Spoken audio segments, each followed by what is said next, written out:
আসসালামু আলাইকুম। আপনারা সবাই কেমন আছেন? আলহামদুলিল্লাহ, এই তো ভালো আছি। আর ভালো আছি জন্যই তো বরাবরের মতো আবারও একটি নিউ ব্লগ ভিডিও নিয়ে আসলাম। আর আজকে আমি সারাদিন কি কাজ করব সেটাই আপনাদের সঙ্গে শেয়ার করব। সকালে ঘুম থেকে উঠে সকালে রান্না শেষ করেছি, আর এরপরে ঘরগুলোকে পরিষ্কার করব। আর হঠাৎ করে রান্নাঘরে এসে দেখি রান্নাঘরটা অনেক নোংরা হয়ে আছে, আর রাত্রেবেলা রান্নাঘরটা পরিষ্কার করা হয়নি। আর আমার পিচ্চি মেয়েটা কমলা একটা নারকেল খেয়ে এখানেই তার ছালটা রেখে দিছে। এরপরে আমি যাব আর একটা রুমে, আর সেখানে গিয়ে দেখি বিছানাপাতিগুলো একটু নোংরা হয়ে আছে। সেগুলোকে এখন ঝাড়ু দিয়ে সোফা টোফাগুলো ঠিক করে চলে যাব একটু বাহিরে। আর বাহিরে গিয়ে দেখি কাঁঠাল খেয়ে কাঁঠালগুলো ছালগুলো ওইভাবেই রাখছে। তো দেখেন, এটাও ফেলে দেওয়ার মতো কোনো মানুষ নেই, এটাও আবার আমাকেই ফেলাই দিতে হচ্ছে। কি করার আছে, কাজ তো নিজে হাতেই করতে হবে। আর এর মধ্যেই দেখি একটু বৃষ্টি পড়তেছে, আর বৃষ্টির মধ্যে মেয়েটা কিভাবে দৌড়াচ্ছে আর খেলতেছে।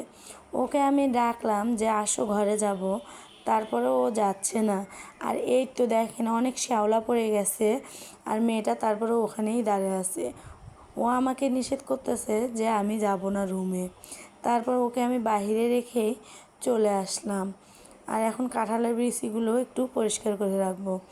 এরপর ভাবলাম যে দিনের জন্য আর রাতের জন্য কি রান্না করা যায়। তাই তো দেখি একটা ফ্রিজে রাজহাঁস ছিল, আর এই রাজহাঁসটা আমি বের করলাম। আর রাজহাঁসটা আজকে আমি ভুনা করব।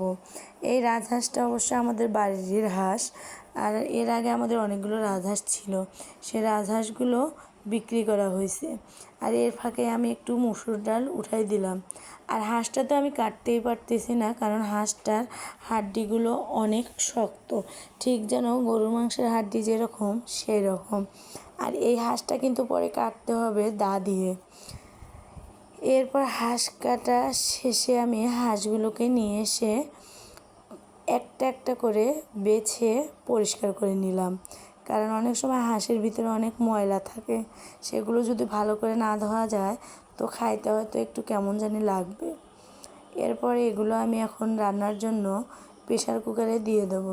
আর প্রেশার কুকারে রান্নার উদ্দেশ্য হচ্ছে একটাই, যে সিদ্ধ হবে ভালোভাবে। এরপর এখানে আমি হাঁসের মাংসগুলো দিয়ে দেবো, তারপর পেঁয়াজ কুচি দিয়ে দেবো, এরপর দিয়ে দেবো হলুদের গুঁড়া, এরপর দিয়ে দেবো মরিচের গুঁড়া আর লবণ।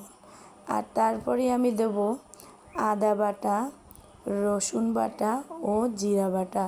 আমি আবার এগুলো একসঙ্গে মিক্সড করে বেটে রাখি। আর এগুলো দেওয়ার পরে তেলটা একটু বেশি করে দেবো। আর আমরা সব সময়ই সরিষার তেল খেয়ে থাকি, এই তো সরিষার তেলটা একটু বেশি করে দিলাম, কারণ হাঁসটাতে একটু চর্বি কম।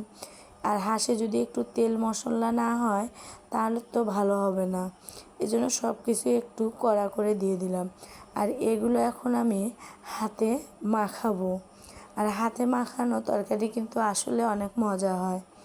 আর এই মাখানোর পরে আমি এগুলোকে একটু সামান্য কিছু পানি দিয়ে দেবো, কারণ এখানে থেকেই পানি উঠবে, কারণ পেঁয়াজে পানি ছাড়ে।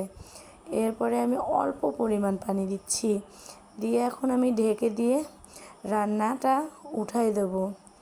আর আজকে আমি কি রান্না করছি সেটাও আপনাদেরকে বলবো। একটু মুসুরের ডাল রান্না করছি, আর একটু সাত মিশালি শাক ভাজি করছি। আর এগুলো করতে আমার হয়ে যাচ্ছে হাঁসের মাংসটা। আর এই হাঁসের মাংসে আমি এখন দেবো বাড়িতে করা গুঁড়া মশলা।